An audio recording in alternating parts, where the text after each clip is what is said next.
Splop. Yeah. What's happening, Adam? What's going on, everybody? Happy What's Monday. up, YouTube? Is YouTube, are they here? Are we by? We never know if we're by ourselves, if we have a global audience. I think we have some folks here, though. What's up? I think there's some folks up in here. What's going on, folks? This right here, this gentleman used to need an introduction, but ever since his big hit YouTube video, Come on. he's I was gonna say innocuous. No, he's what it was ever present, effervescent, interdependent. I don't know, man. I'm nervous. I'm nervous around you now, man. You big time cat here. That's Adam Manis, though. What's going on, everybody? Peter Martin over there. What's up, everybody? You'll hear it live Mondays. That's how we do it. It's 4 p.m. Eastern, New York City time. And we're just having some fun. Thank you guys for saying that we play really well together. I think that we do. I love playing with you, Adam. Interesting fun fact about this, though, we talk about a lot of stuff. We talked about a lot of stuff today. We've been texting since this we're morning. over prepped today. Yeah, but we haven't said what we literally didn't say one word about what we were going to play until we start. I was like, all right, we're going live. Yeah. I turned on the sound, and then I just played a G chord, and you were like, huh. Yeah. So we cannot be accused of over-preparing, I would say. Not today. Well, no, today we can be accused of over-preparing. But we never think too hard about what we're going to play up front. But that's, you can't. Well, that's what I meant, just that part. You can't go wrong with the blues, though. No, you know what I mean? You can never. can't. It's a great, how do you do? A great hello. Plus, I really just started playing that blues because I wanted to turn into a sequitur, a segue. Okay. Which was the name of that, because, we improvised it, is the Why Do I Still Suck blues. The Why Do I Still Suck blues. How do you feel that? How does that that felt like an accurate title for me about halfway through. I was feeling like, why do I still suck? No, not at all. Not at all. But I'm really excited about, to be here always. What's up, John? What's up, Chris? Man, we got Colleen. What is happening out of the Colorado area? I always start thinking about this time of year because the leaves are kind of changing slowly here in a weird way. And then you think about places like Colorado, especially up in the mountains, where they've already changed, I'm sure, and are bare, and probably some snow coming down. Maximilian from Austria. Good day. No, that's the wrong one. That's not. Sorry, this is. What Hello. Dankeschön. Hello. Dankeschön. Beta. Yeah. Pizza says Beta. Pizza. Simon says, what's up? Oh man, Simon just got back from Ronnie Scott's. Oh, nice. Samara Joy. Oh, nice. Oh, that's awesome. She's fantastic. Have you heard her? Yeah. Adam, she's really good. She is really great good. singer. Yeah, That's cool that Ronnie Scott's is one of my favorite. One of the great jazz clubs ever, right? One of the great jazz clubs. Quick story on that. I remember playing there in 1991. What were you doing? Middle school? Yep. Middle school. Yeah. See, you were in middle school. I was out here. I was listening gigging. to MC Hammer. Yeah. Parachute pants. Totally. But 1991 is the first time I played at Ronnie Scott's. First time I was there with Betty Carter, the great Betty Carter. Amazing. Miss her so much and learned so much from her. But we played 2 weeks straight. That's how you rolled back then. That doesn't happen anymore. No, 2 weeks straight. Almost ever. And gentleman by the name of a whole bunch of people came, musicians and stuff, but Simon Rattle came, the conductor, to the gig two nights in a row by himself, and just came back and talked to us. Amazing. And was like, I didn't even really know who he was at the time. I don't think. Did he sit in? He did not. Yeah, no, he did not. I got a chance to work with him years later, and he remembered it. I didn't even remember it. Oh, really? No, I mean, I kind of vaguely remembered after he mentioned it, but he's like, yeah, I saw you, and because Greg Hutchinson was playing, and we were doing a gig, with Berlin Phil, and he's conducting, and he's like, yeah, I remember seeing you guys in 90. I was like, are you sure? He's like, yeah, Ronnie Scott's. In the summer. I was like, wow, okay, there you go. It would be amazing, though, if a conductor was like, may I? May I sit in, right? Just like, oh, that'd be so good. What's up, Rich? Gordon. I always like to call Gordon Gordon. Is that okay? Can I call him Gordon? Gordon. Clint. We said Nick. Nick's always here. He's chilling today. I think he's often chilling. Man, we don't have any headphones on today. That was actually nice to play without headphones. That's right. We have a new setup here. Let us know if it still sounds good. We're hoping it does because we got some speakers, and Adam is claiming. You can tell he can't hear me, but he's claiming. Let us know in the chat, please. Tortog. Oh, how'd you guys know about that? Yeah, Sherelle Cassidy. That's going to be dropping really soon on the pod. I had a great day. I haven't even told you about it yet. I mean, I told you a little bit about it, Adam. But Sherelle Cassidy, wonderful saxophonist who's kind of been all over the place. She's in Chicago now. Yeah. And I've known her for a few years. She was in town doing some teaching, and she came by and did the pod and did a little guest hosting position. I mean, no one can replace you, of course, but I think she did a pretty good job replacing me. she did. No, she did good. But Yeah, we had yeah. fun, and it's going to be kind of a first listen Friday, either this week or next week, depending on how things get scheduled out with her latest album, which is Slammin'. One of my favorite of the young drummers, young Mark Whitfield Jr. He's Big incredible. Fan. Isn't he Yeah. good? Yeah. You've probably known him since he was just a knee high. No, I've known him since he was a baby. Literally, football, the first time I met Mark Whitfield Jr., I was at Mark Whitfield and his wife at the time, Mark's mother, whose name will come to me in a second, Jody. You got it. At their apartment in Brooklyn. Yeah. And they had this new baby. Like, they didn't even have the second Davis, who's a really good pianist. Yeah. Wasn't born yet. I mean, he was like a few months old, and I'm in this little apartment in New York, and they invited me over, and I was like, kind of, I'm gonna sit down on the couch, and I sit down, and I hit this, like, nah! I sat down on Mark Whitfield Jr. He was so little, I didn't even see him, and so that was my introduction to. That's very cool. And you think that we joke about that when we see each other? It does come up. You do tell him, like, I do tell him. I sat on you. When I you were know. a I'm baby. really sorry. Yeah. Weed and Wine is in the house. He actually had the first comment. We're gonna start giving out like kudos for the first commenter on these lives. Kudos. Well, somebody at Open Studio, that might have been you or Ian or somebody said the fish, but yeah, the first one. Who else do we want to shout out? I'm sorry if I'm missing some folks. Anthony, what's up, Anthony? My buddy Joe from H-Town. I got a friend going down to H-Town soon.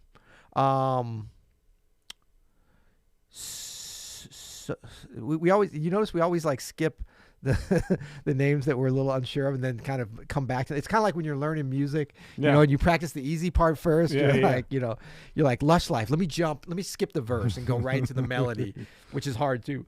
But you do that. Socorro de Castro. Back to Cheryl Cassidy. That's going to be broadcast this Friday, right? It is going to be this on Friday? the podcast, right? Because that's We a think first so. take Friday. Probably. It's a first take, but Yeah, I'm yeah. saying maybe this week or next. It'll depend on. One of the weeks. Yeah. Yeah. That's one of our features of our podcast. Did you know that? Yes. First Take Friday, Fridays. where we listen I love to the way the that first sounds. track Yep. of a first listen from me and you. Super fun. John in Cape Town. What's up, John? And Chris never disappoints with the jokes. He's already said ain't nothing but a G chord, baby. Nice one. Tracy Oliver, what's up? Up in Chicago, the Windy City, they call it. You know why?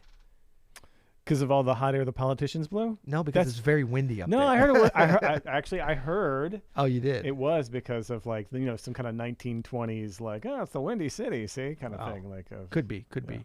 Matthew any in Chicagoans that know. Yeah. let us know. Well, I mean, there's Oh my gosh, what if it several is on just here. because it's windy? How boring is that? Yeah. Oh, so Chris said Sherelle made a post on IG about it. Okay, great. Yeah, she is killing Chris. Absolutely. Matthew in France. Bonjour. Comment allez-vous? Je suis Pierre Martin. Je ne parle pas bien le français. Excusez-moi. Anthony in Puerto Rico. What's going on? All right, cool. So, okay, Adam, we got a couple things we want to talk about before we get into. I'm going to interview you today. Did you know that? You mentioned that, but I don't really Is that know what something that that would means. interest Is you? Don't we interview each other on this all the time anyway? We kind of do, but this is going to be a discussion, and you folks can be involved in the chat as much as you would like. I thought it would be fun to just talk about this video that you dropped that we did at Open Studio, but it was really your brainchild and your baby called "Why Do I Still Suck?" Which it's what's turning out to be a controversial title, but we're going to get into that. But I thought it would be fun to just ask you some questions. If anybody had questions about it, it's really resonated.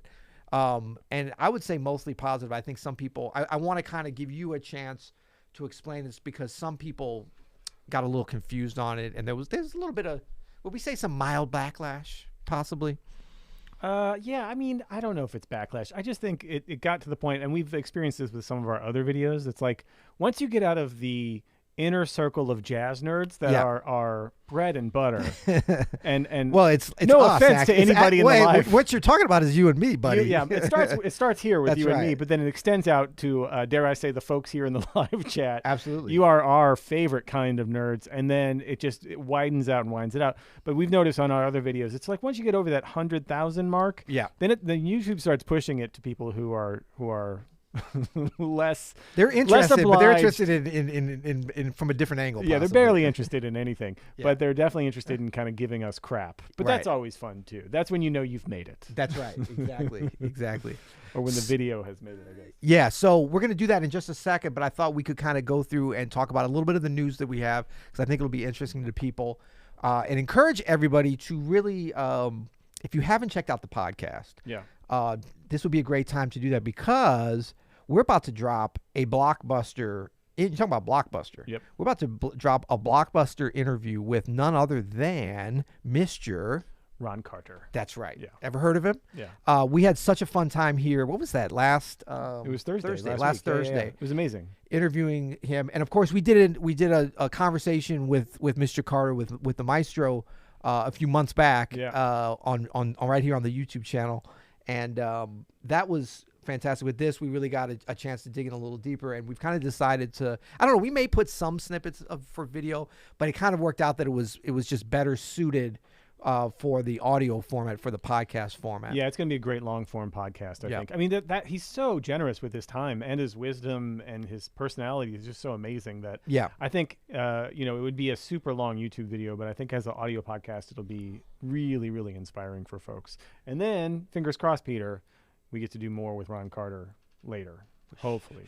We're hoping. Something. See, okay, in now, some capacity. now we got to knock all over wood here. Yeah, see. yeah. All Sorry, right, sorry. all I didn't right. mean to, I'm not trying to jinx it. Yeah, we'll get into that later. Yeah. Okay, cool. All right, good. Well, can we go right to the you're out of focus, Peter.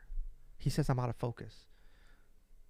What, not that I got totally paralyzed when he said that. I don't think that's true. Okay. I feel When you lean too far back, you are out of you know what? focus. Yeah. I'm a mover. Yeah. I'm a mover. How's that? Yeah, that's Is that great. better there? Yeah, There we yeah, go. yeah. Okay. Cool. So this is what we're gonna do.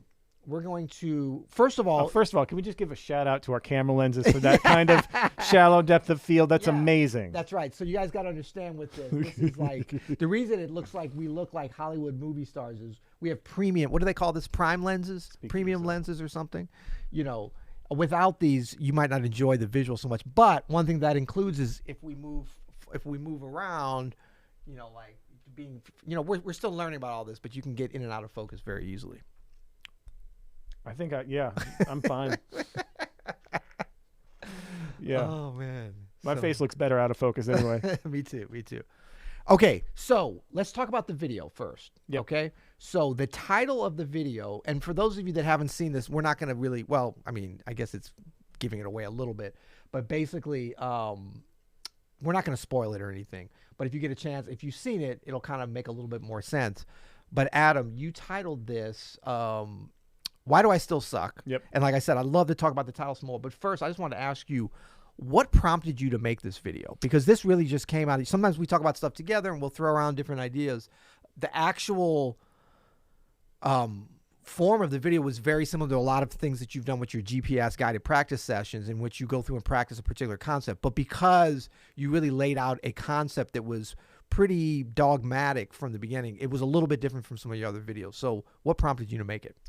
Well, the original idea for this sparked here in our You'll Hear It Monday sessions. I don't know if you remember, but we did almost the exact same practice routine. So what happens in that video, in the Why Do I Still Suck video, is that we practice rhythm in a very nuts and bolts and practical way. It's so hard to practice rhythmic vocabulary, or to teach rhythmic vocabulary, or even to learn rhythmic vocabulary. It's something that is not really analyzed well. You have to feel it, right? You just have to bring it as part of your inner voice. Yep. And so how do you internalize that? That's like the question I think a lot of teachers ask themselves, especially for improvised music. It's one thing if you want to analyze rhythm, if you're making something that's pre-written out, but when you're improvising, it has to be like you're speaking, and it's like a language at that point. So the idea behind the video was to teach some rhythmic vocabulary. So this is something that started for me back I studied with Hal Galper, great pianist and great teacher, legendary teacher in New York.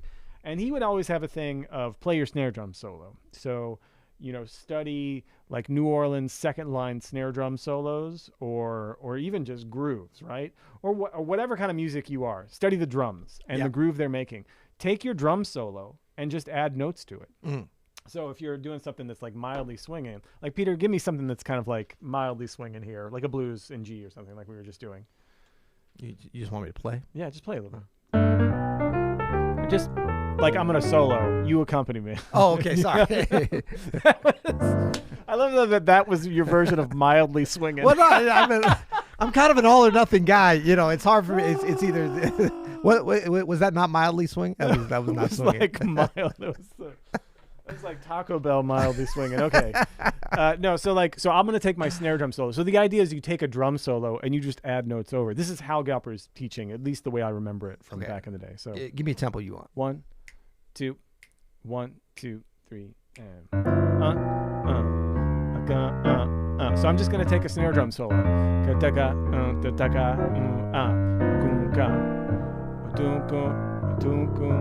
It sounds a little ridiculous, but it gets you somewhere.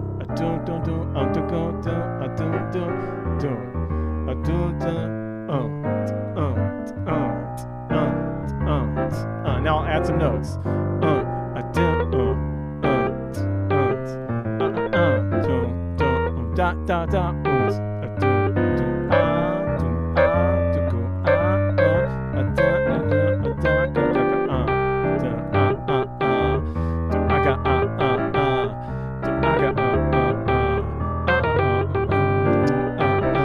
So I use literally 3 notes there. Yeah. And then what you start doing is taking away from, you don't play every note that you're singing with your solo. So that's where I kind of first learned of this idea from Hal. Yeah. This idea of starting with the rhythm and then sort of adding notes in. What if you do this for a little bit, if you just do like one practice session where you work on this, you realize like, holy shit, like rhythm is so much more important than the notes I'm playing. Of course, like I can play prettier notes or more dissonant notes than not, and that can affect what kind of art I'm making. But if I focus on having a hipper rhythmic vocabulary, I can get away with a lot less of a like more complicated melodic and harmonic vocabulary. And in fact, I can get away with playing just 3 notes over this blues like I just did. And that was a pretty decent chorus I just took. You know what I'm saying? Yeah. So the idea is that not that notes don't matter, which is what I explicitly say the notes don't matter. That's really just a psychological, like, listen, you cannot information your way to being a better player.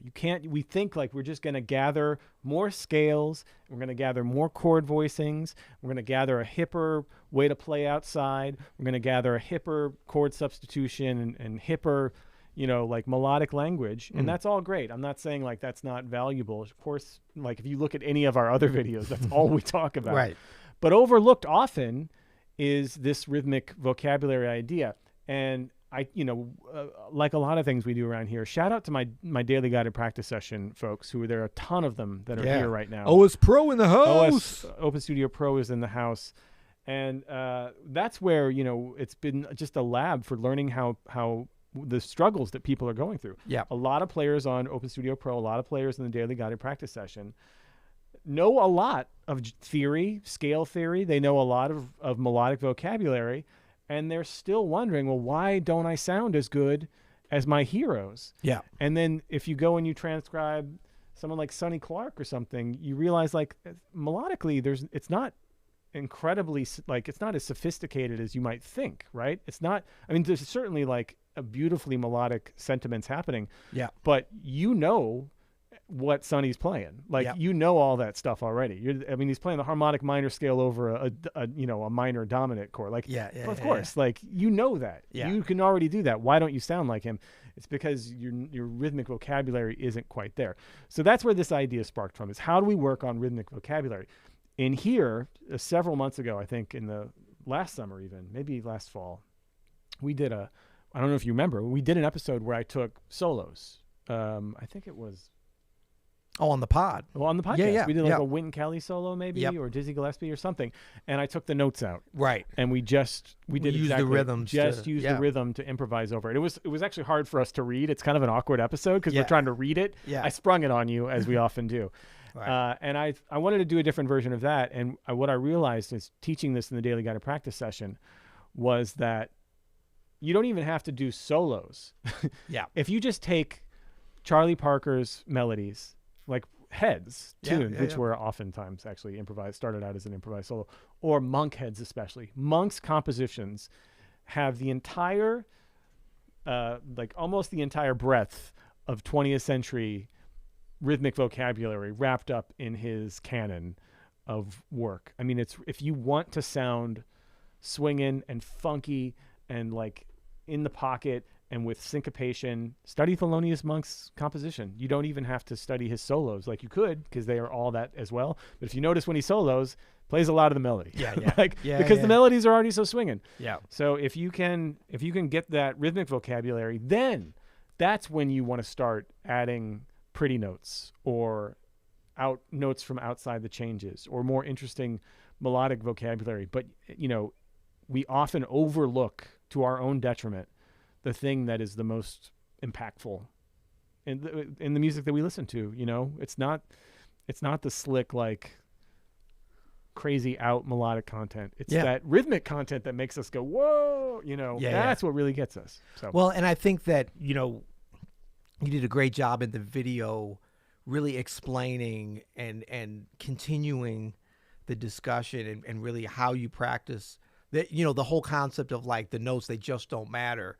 Really a part of that, the biggest part of that is that they don't matter on their own, unto themselves. Like this is all part of a process of learning, of going through these different things. But in terms of like improvising, when we get too much into that information of the harmonic content, the melodic content, patterns, shapes, and all these things at the expense of the rhythm. Like you can go the other way, and I think that's what this is really what you've hit on, is starting with the rhythm. And then yes, of course, because a lot of people got kind of caught up in like, well, the notes don't matter, why have I been studying all this? They don't matter if that's all you're concentrating on. And because like it can become too polarized, our training, our practice, in that we think it's all or nothing or whatever. But a certain amount of polarized practice can be very helpful for whatever reason. The way that we learn, absolutely, it doesn't come from, it doesn't like spring up enough from the rhythm. Totally. Yeah. Well, and it's the same kind of idea of practicing one on the piano, right? Practicing hands alone. Yeah. Like one hand by itself. It's the same kind of thing. You're just practicing one element on its own. You're stripping away something that we often get in our head about, which is, what notes do I play, right? Once you take that away, and if you realize like, oh, I don't need that to sound good, 100%, then it frees you up. I mean, I think the best response I've seen to the video, and like the most consistent, is like, oh my gosh, I feel so free. And like, because it does free you from this prison that we get into of like, I need a better scale, and I need hipper notes or whatever. And it's like, no, you really don't. You have everything you need already.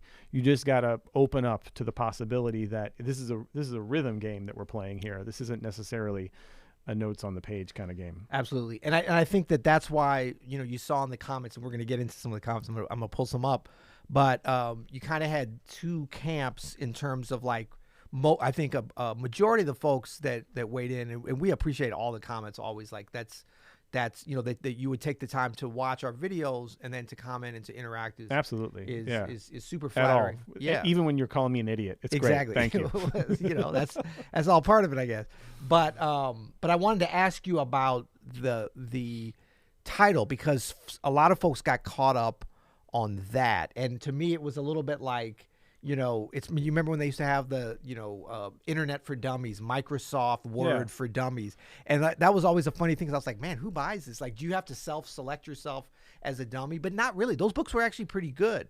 It meant that you were ignorant in this area, and you wanted to learn more, and it was just kind of a funny take on that. But nobody accused the For Dummies series, or they had the worst one was For Idiots. You remember that one? Yeah, totally. Yeah, it was like, because one of them was orange and one was yellow. Yeah, absolutely. The orange was like For Idiots, but because it's called Why Do I Still Suck? This is something that all jazz musicians, all aspiring improvisers especially, but really just any kind of aspiring musician, if you're trying to play the piano or any instrument, especially if you're trying to learn to improvise jazz, you are going to go through a period, which is really in some ways your whole life, of questioning, man, why do I still suck? I'm working on all this stuff. So I think the title really resonated with a lot of folks, but some people took it personally, which I understand, because it's part of the title. It's like, why do I still suck? But what do you think about that in terms of like, is somebody saying something that they would click and watch this video, or is it like, oh, I want to prove that I don't suck, or I want to find out how to not suck? I don't really know what other people would think of it. I know that it just came straight out of, thoughts in my own head that I have around this kind of I mean, I find that, when you're teaching this stuff and you're trying to convey some ideas or maybe some new ideas to people, if you can be as sort of honest with yourself and vulnerable about your own struggles as you're learning this too, because I'm still very much learning, obviously, a student of this and learning with everybody else, Yeah. And so the why do I still suck is something that happens in my own head when I feel like I'm not playing up to my own capabilities. And when I examine, well, why is it that I'm not playing the way that I would like to be playing? 99% of the time, it's because I'm focused on the what am I playing and not the how am I playing it. Yes. And that's what that video is about. It's not about what you're playing. It's actually about how you're playing. So another great thing about rhythm, if you focus on the rhythm, you immediately realize that even with the rhythm, you could play 4 quarter notes, right? And that is hip if you play it in a certain way. If you play it with your whole heart in a vulnerable way, 4 quarter notes in 4/4 time can be the exact hippest thing to play. Yeah. You know what I mean? Like you have to have some kind of, how am I playing this matters more than what am I playing? Even notice that I didn't pick like the most complicated rhythmic vocabulary you can get. Because that's not what it's about either. It's not about having the slickest, hippest rhythm. Right. It's about how are you playing what you're playing? Like, how can you play like Ahmad Jamal? There's nobody who's more melodic than Ahmad Jamal. There's nobody who is more rhythmic than Ahmad Jamal. And that doesn't mean that he's complicated melodically or complicated rhythmically. In fact, just the opposite.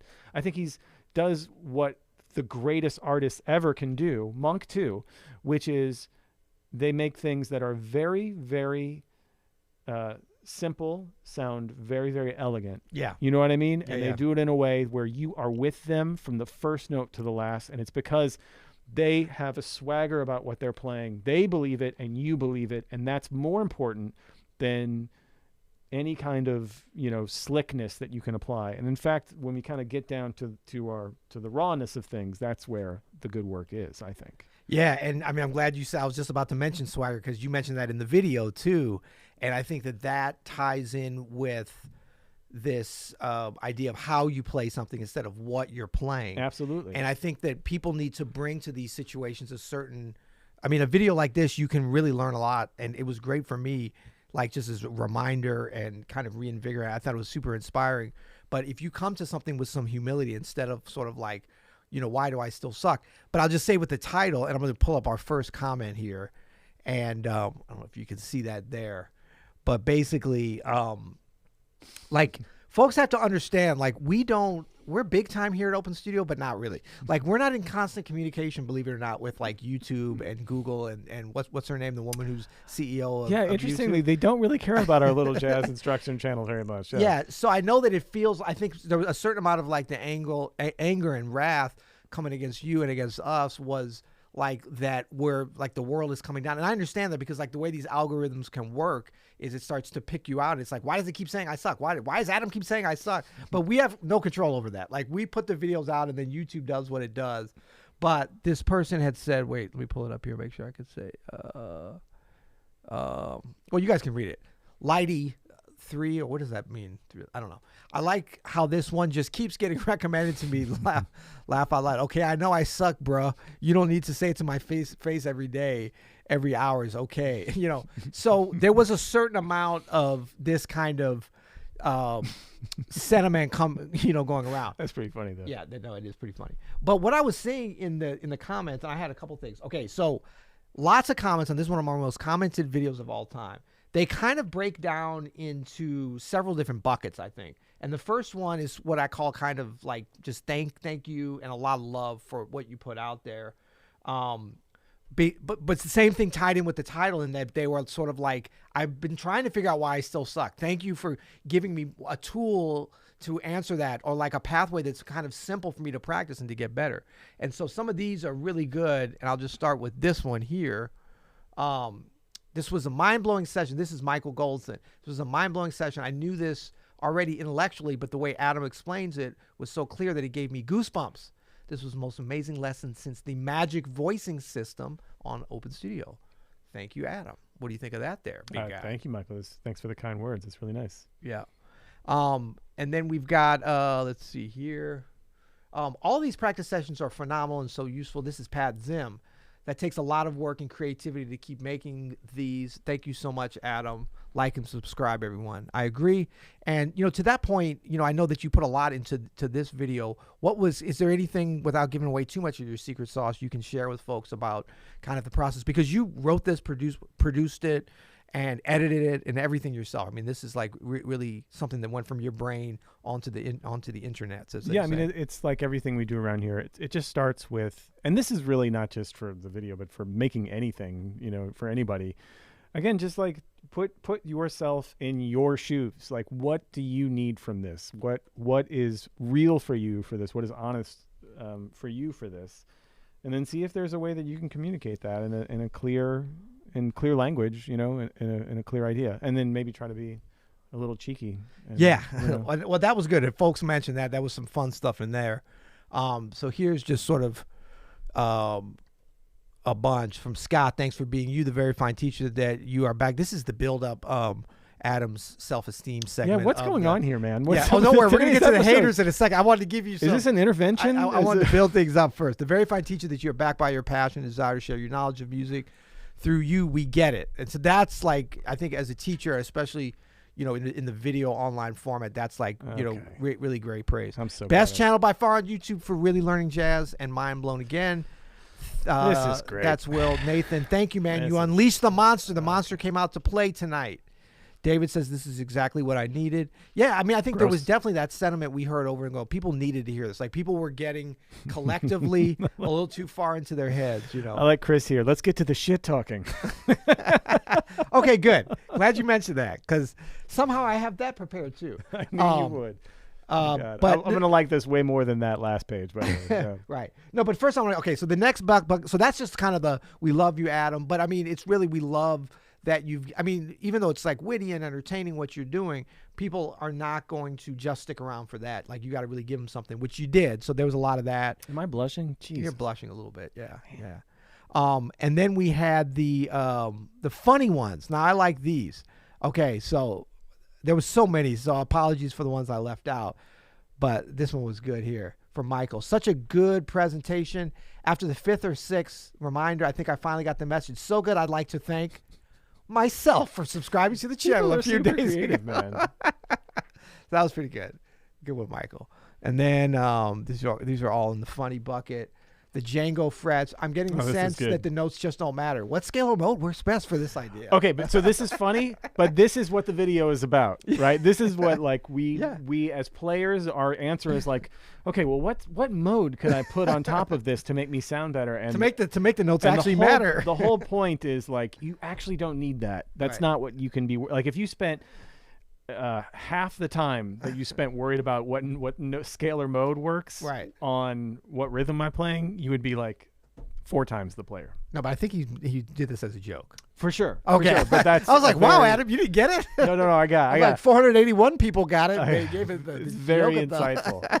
Very insightful. And then we got one more in the funny bucket here. Let's see. I think I got it here. Let's see. Brian says, this has changed my playing completely. I used to suck without rhythm. Now I suck with rhythm. And Dave says, thanks, man. That got me laughing a whole lot. Brian, haha, it's so true. These guys are great. I got to apply their concepts better. But I mean, it's a funny thing. It's a great comment, Brian. But it also is true. It's like, this is not a magic bullet. And that's not what you said. And that's why it's a guided practice session. This is a process. And in the days of internet, iPhones, YouTube, and instant gratification, we want to get that information and like kind of have it downloaded to us to make us better. And that's just not the way it works. But I think Brian's got the right sense of kind of being like, apply the concepts, work on the material, and then watch the progress over time. Anything you have to say about that? Man, you really are blushing. I got him silent now, I definitely man. am blushing a little bit. Thank you. Thank you for this, Peter. This is really fun to do live. Okay, so that's the funny bucket. Then we've got I'm going to move these around because we're going to get to the haters last. Okay, well, I love these. These are the smart, and we have so many smart and witty viewers and just folks on the channel here, but some folks kind of got this, which I was a little surprised because it was sort of obscure. Love the Gazzoloni every 2 minutes. That's the Out to Lunch Eric Dolphy. Yep. So a couple people caught that.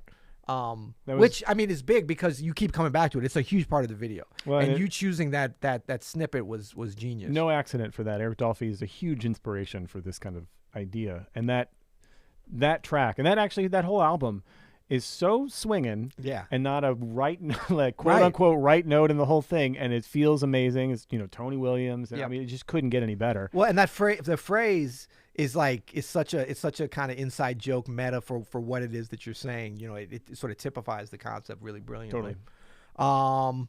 Okay, now this one, talk about smart viewers. I learned something big here. This was great. And I'll just read this from Daniel. I very much enjoyed Mr. Manis. Who did your dad come in and do something? I didn't see him here that day. Mr. Manis's presentation. Great stuff. I scrolled through many of the comments and was surprised to find that no one had mentioned the source of Monk's rhythming. It's from one of pianist, composer, arranger Mary Lou Williams' historically important compositions for Andy Kirk's band. Then he goes on to kind of explain this, and I'd never heard that, so I was like, hold on a second. I got to go, I've not heard this either. Yeah, all the folks that, we know. I mean, I know T.S. Monk's son, so I was like, should I call him up? I know some of the other family members. I know, people that are really experts on his music, Wynton Marsalis and everything. Hey, watch down there. You just dropped that name. Yeah, I dropped a couple of names, right? Yep. I was going to go to my biography of Monk, but I thought of even a better source to verify if this was true from David, and that is Wikipedia. And so, yes, it turns that was a joke, Adam. I guess okay. Anyway. If anybody in the sorry, I'm saying it's like I know all these famous people that could verify, but I went to Wikipedia. That's perfect. That was kind of perfect. Okay, perfect. Rhythming, a tune that's based on rhythm changes, B flat, blah blah blah blah blah. The theme is found in Mary Lou Williams' arrangement, indeed, of "Walking and Swinging" with Andy Kirk, 1936. Holy smokes! And on bootleg recordings of Charlie Christian's tune "Meet Mr. Christian," Dr. Christian, at Minton's Playhouse, which of course Thelonious Monk spent a bunch of time at. And yeah, Monk and Mary Lou Williams. So, I mean, we can't overstate the huge influence Mary Lou Williams had. We don't talk about her enough, just as one of the giant. I mean, Oscar Peterson, Thelonious Monk, Art Tatum, Herbie Hancock. Awesome. Mary Lou Williams should be right in there. I have no idea. That's great. Fun fact, friend of Open Studio and friend of ours, dear friend, R.I.P. Mr. Tom Townsend, studied with Mary Lou Williams. No way. Yeah, in Florida when he was a young lad. So. There you go. And then some other, just kind of smart stuff from our listeners. And I believe this is true. Daz Jazz didn't Gizga last week, making some cool connections. Think of a rhythm and put some notes on it. That is the secret. And when I figured it out, everything changed for me. The rhythm activates the notes, not the other way around. I love that idea of the rhythm activating the notes, which is, of course they matter, but they don't matter from a jumping off point. It works the other way around. He gets it. Yeah. Daz Jazz. Okay, so let's see. Some sound advice. Yeah, that's one of them. Okay, this was great. This is somebody that took what you said, and I mean, we talk about not working so fast and you got to practice it. Well, this person didn't go with that.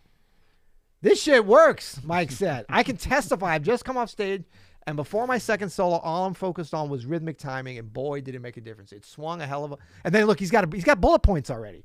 1, it swung a hell of a lot more. I'm playing jazz funk straight 16ths. 2, I didn't have to think about the notes, just go with the flow. 3, the band enjoyed it. And 4, I enjoyed rather than endured it. Coincidentally, we had the loudest cheers at the end of the show on this tour so far, so go figure. Thanks again, Adam. Awesome. A follow-up would be much appreciated. Man, that's great. Yeah. Wow, cool. So that's kind of cool, right? Very cool. Yeah. Okay, the last bucket. Okay. The haters. Are you ready? I'm very much ready for the haters, yeah. Okay, so the first one I'm going to put in, here we go. Kuzu, thanks for the lesson. For the next, can you teach us how not to hate ourselves and our instruments? Thanks. That's coming up next, actually. Really? That's Yeah. the next thing? Okay, good. Yeah, and this one is coming up actually... in a few weeks. I do have something about that. Okay, so this one is actually not a hate towards you. I mean, it's a little bit That's a little bit of self-hater. It's a little bit of self, but I just want to say... Haterade.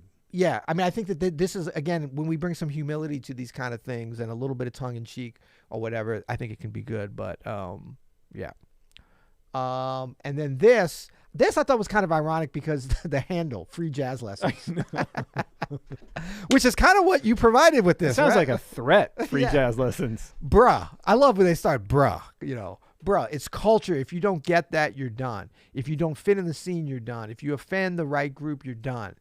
That's if you want to go pro. What? Hobby, do as you like.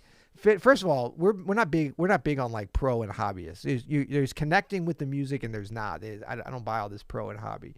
Fit and understand the music totally and be a part of the community. You'll be fine. I mean, look, most of what free jazz lessons is putting out is actually correct, right? But it's a little bit off topic for this video. That's the thing. You know what I'm saying? It's like that's not what you're talking about. You're talking about a specific thing within like a specific concept and way to practice that you can apply. It's got nothing to do with if you believe you're part of a culture or part of the not.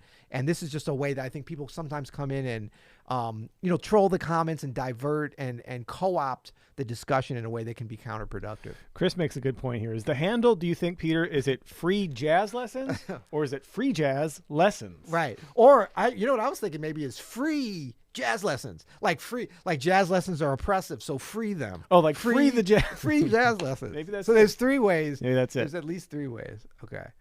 We're getting to forget that one. Okay. Bogata. Notice on the hater ones, there's a pattern to the idiocy of the handle sometimes. Just a little bit. Maybe just present the info next time. If the notes don't matter, then use only one. Maybe this is a jazz thing. Melody is king. It always will. Okay, again, you're ending with something that is obviously we agree with. Melody is king. The sky is blue. You got a problem with that? Yeah, okay, so I will ignore that. Maybe just present the info next time. Okay, I don't think you can be accused of not presenting the info on this. That's one thing. They might not agree with the info, but you presented the info very clearly. You know what I mean? The notes don't matter, then use only one. Well, you did that for that's part of the pedagogy, right? And then and then I like the little offhanded, maybe this is a jazz thing. Oh, see? Maybe just present one note next time. But you know what? Maybe that's a jazz thing. Come on. Maybe it is. Get out of here. I love you biting your tongue. That's fun. Tony Rohrbach did the thing. I still suck. It's hard enough just finding the notes, which incidentally do matter a great deal. Now I have to complicate it by basing things off of adding and subtracting rhythms as well. Herculean, an extremely difficult undertaking, has been rendered infinitely more difficult. I wish I hadn't seen this. Oh, I'm sorry about that. But look, this is the thing. Tony actually hits on something important here in that, like, this is all about, like, how you approach things. So he's not... I think if you take the spirit of the video, and I'd encourage you, Tony, if you're seeing this, is like the notes don't matter for this practice session, for this video.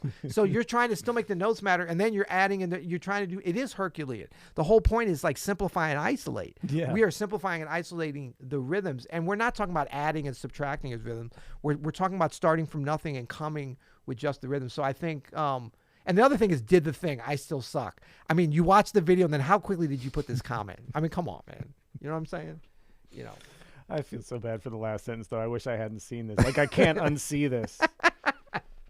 But this is the thing. For every one of the comments like this, there was 20 to 30 that were like, wow, game-changing. This changed everything. So it truly shows you it's what you bring to anything. And so people should be, I think, a little bit careful in the way that they comment on something, because sometimes you don't, it's teaching and learning and watching and producing, creating something and having it consumed. It's a two-way street. You know what I'm saying? Yeah. Like, that's why people can see things differently. So, okay, and one more. Okay, I like this because these were right next to each other. I didn't like edit these together. Stufu soup stupid. I mean, you're putting your business out there if you call it. Okay, whatever. Just feel it is what I hear from musicians that usually suck at counting. I love how you stress the importance of rhythm, but don't bother to count any of the examples all the way through. Don't we have like count offs? Isn't Montez Coleman counting off? I don't know. And we're showing it go through, scrolling through the. Are you counting through every rhythm? That's kind of not the point the of F it. up, you stupid. Like, are you counting through your tunes? Like, are you sitting there being like, 1, 2, 1, 2, 1, 2, 1, 2, 3, 4. You know, like, right. But then I love this. This is like, I call this one the yin and yang of haters, thankers. Then Ben, right next to it. Super helpful. Super helpful. You okay there? Did you make it through that okay? I did. It wasn't. it wasn't easy. Okay, it wasn't, but it was good to see. Here's one that doesn't necessarily fill in this goes into another bucket of like big time internet jazz educators dropping in on this video, which is good. Oh, Bill sweet. Hinton, Oh, nice. who is a huge presence online, has a great channel. Check that out. Yeah, Bill. Music education YouTuber right here who agrees that the notes don't matter. The biggest problem I see among learners on YouTube is kind of an algorithmic attitude to making music.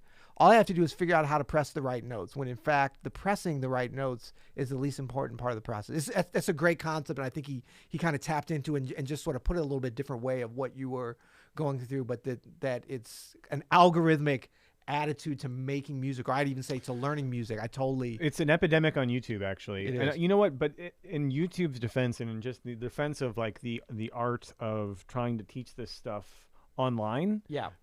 almost one-sided. Yeah. It is really, really difficult to teach rhythm that way. It's really difficult not to correct rhythm. Like the commenter mentioned culture as like I think that was one of the negative ones, but they're not wrong either. All right. Like that's what I said on I the didn't thing. mention I'm like, any kind of a lot of what he specific- said was correct, but Well, yeah, totally. But like, if I have a student, I can be like, you need to go to the jam session down here downtown, Yeah. and go hang out with these musicians and just listen to this and let's go here and like, are you listening to what they're doing when they're Right, going right. the 3/4 thing? And I can't do that. Like none of the YouTubers we know or who do this one way, it's super hard to figure out how to do that in a way that works in a broad sense for everybody, right? So, yeah.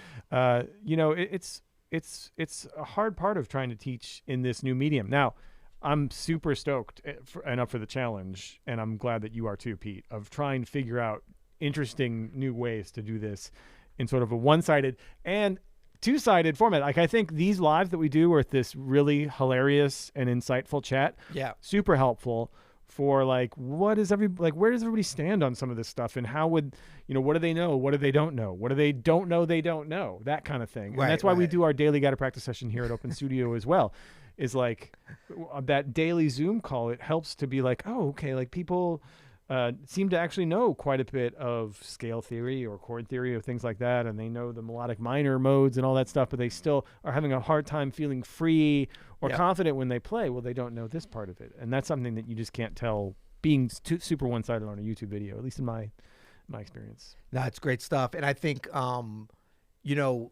to your point of folks on here and the comments, I think this group we have here today and that we often have, we appreciate you guys so much, and we feel the community and the ideas and kind of what we're all talking about.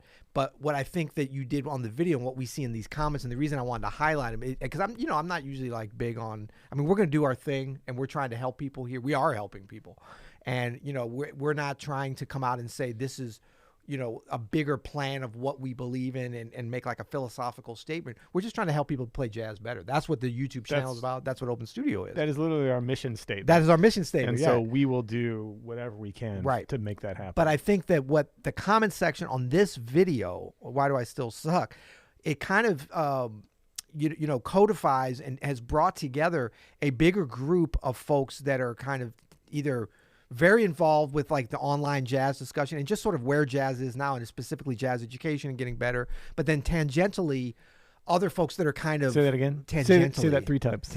Tangerine entally.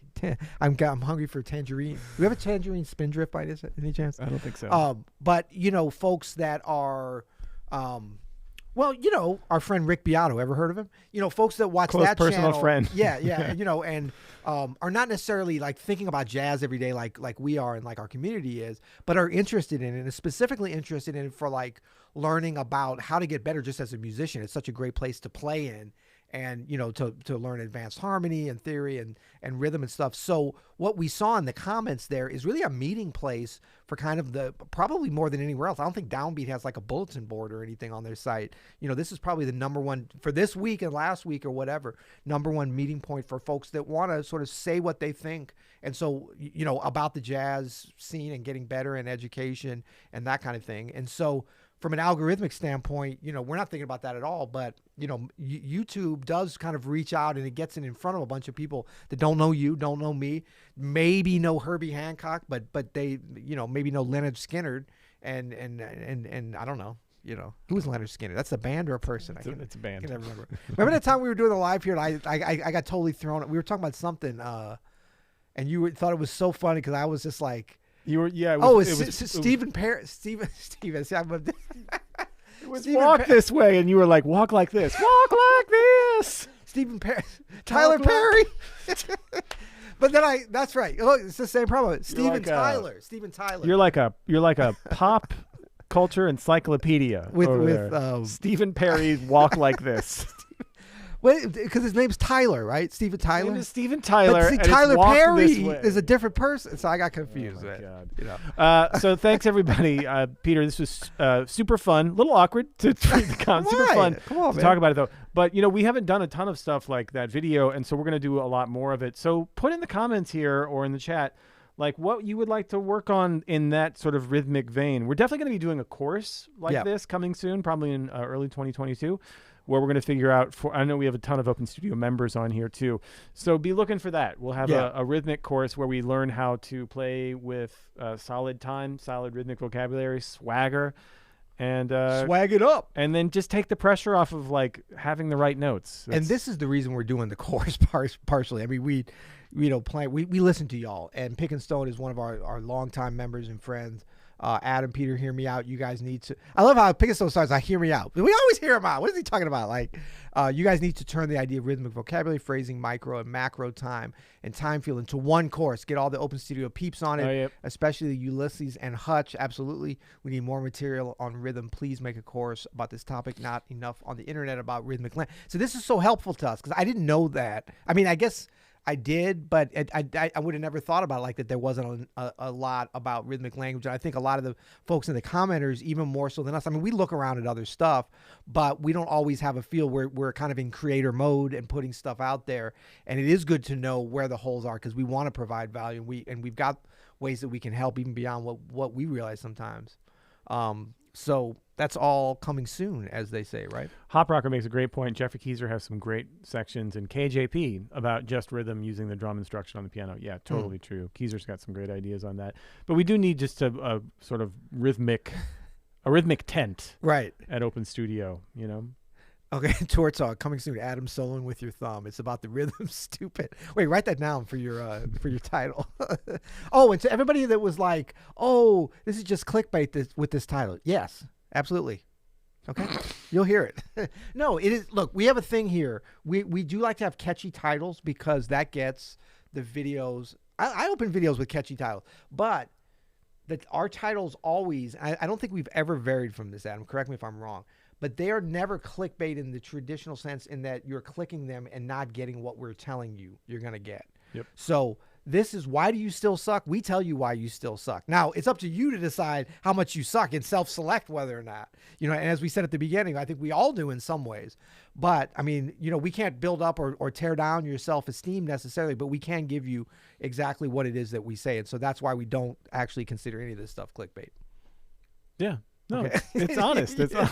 I'm telling you, man. It comes from a place of from right in here. Tron says, I'm curious if y'all intend on creating a Barry Harris video theme lesson or set of lessons. Just starting digging in with Love Open Studios take. Okay, so Colleen then answers Tron. Oh, good. Tron. They have Chris Parks teaching Barry Harris methods. Yeah, so at Open Studio Pro, we actually have Chris Parks from the Things I Learned from Barry Harris YouTube channel, which is a great YouTube channel, by the way. And it's literally things he learned from directly from Barry Harris. Chris has studied from Barry Harris for decades now, and he's so good at relaying Barry's methods and things. Yeah. So, and I've done a couple of videos on some Barry Harris techniques and methods that I got to be in a couple of those master classes back in the day. So I know a little bit about it. I'm not as big of an expert on Barry's stuff as Chris, but we do. And honestly, Peter, we're going to have Chris be doing hopefully more and more stuff because everybody on Open Studio Pro just loves him.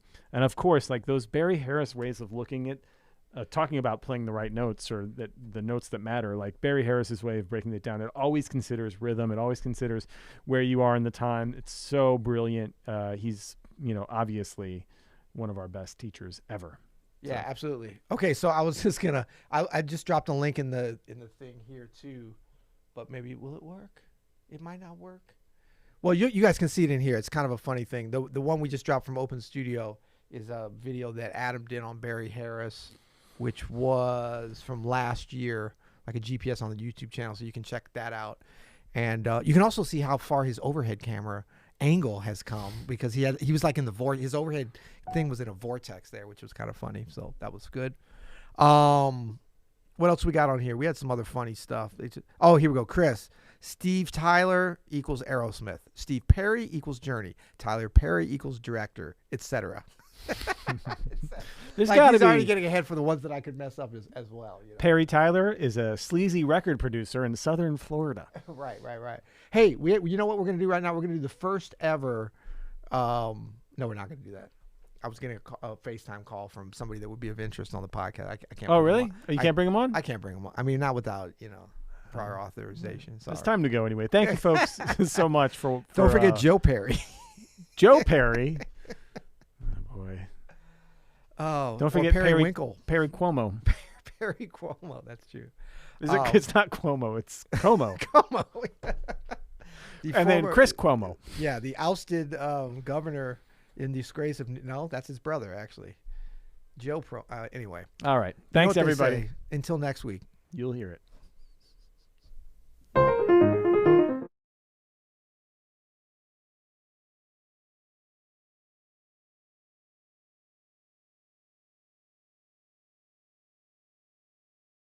But